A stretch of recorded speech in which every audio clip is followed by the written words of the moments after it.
This is my new to me Alacrity 19-foot sailboat. Just picked it up a little while ago, and I'm working on getting the mast up today. So let me show you what I have done here. First, I had to repair the tabernacle. These boats use a tabernacle with a high bolt and a low bolt, and they pivot into place. It's a little difficult to see in this bright sun, but the metal tabernacle, for some reason the person before me cut the sides off and made it non-standard, and I'm trying to make it more standard. The mast raising system that I'm using is very much a standard that a lot of people use, where they have a mast crutch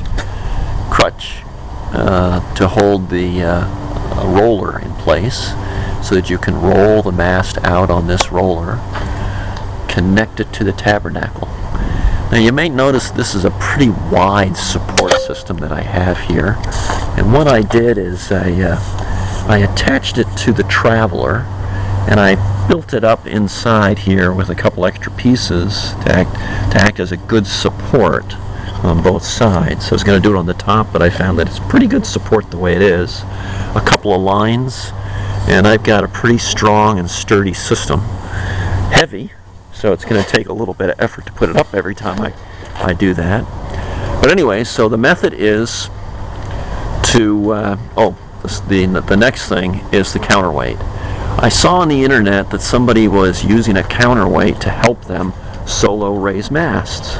I don't see this very often. I've only saw one website with it, but I thought it was a great idea.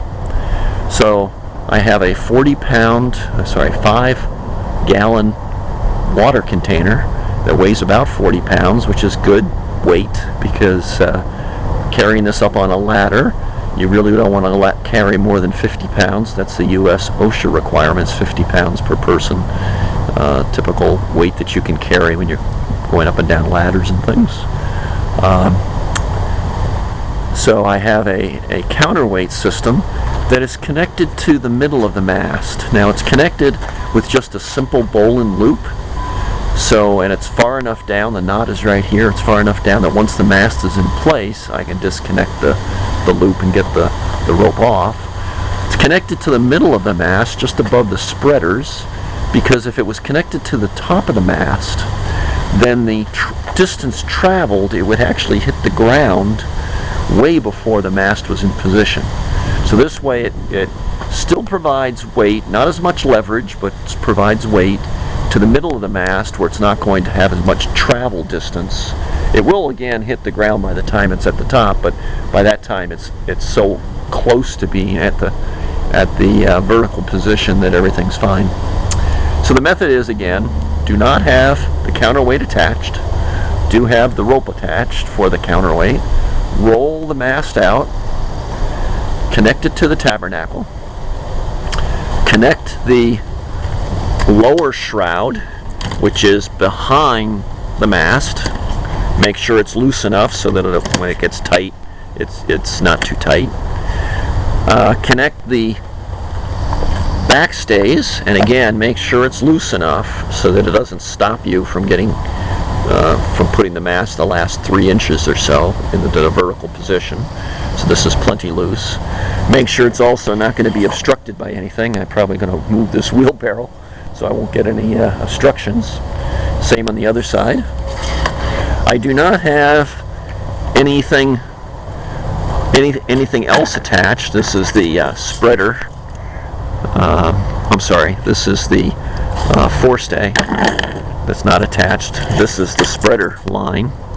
It's not attached because I found that I'm not sure if I can attach it or not. If I had it loose enough, it probably would be okay, but I don't think I really need it for this. After I get the shrouds attached and the mast is in position, I then attach the counterweight, put it up, as high as I can reasonably without doing any risk on the ladder.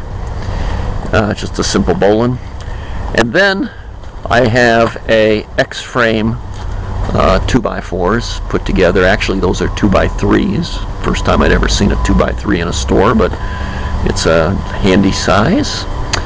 The idea is that I would slowly push up on the mast, support it by the X-frame, and move it up until it's vertical, until the X-frame is vertical with the cabin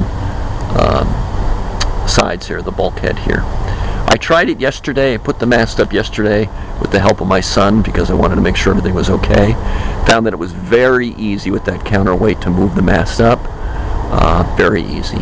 Once I'm in place with the X-frame, I then get up on top of the cabin and pivot at the final few feet to get it vertical.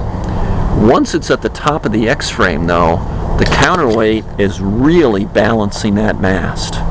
The leverage, I guess, is such that it's almost in a neutral position, and makes it very easy for mast raising. Once it is all the way up in place, the last little bit of maneuvering of the mast, the counterweight is on the ground, so I'm doing it basically by myself. But by that time, you've got the shrouds almost tight, you've got it pretty much vertical, you've got most of the weight going straight down, so it's in a pretty good and safe condition. So I get it into the vertical position. I take one of my halyards and lash it to the front just to give it a little extra support to keep it forward, and then I can put in the lower tabernacle bolt that will keep it from falling backwards. So in the vertical position, I will have the two backstays holding it up, the two lower shrouds holding it up, but I'll have nothing in front of the mast except a halyard that's just going to help me out. So the first goal after it's up in vertical position would be to attach the forestay, and but that requires taking this off, which is no big deal. It's just a piece of wood it's got a couple of pieces of rope lashings to put it in place. So that is the mast raising system. I did it again yesterday with my son, and it worked just fine. Didn't really need him, but it was nice to have him there. He's younger and stronger than I am, so it's kind of nice and handy. So the next video I will do of myself actually doing this without any commentary, so you can see what's going on.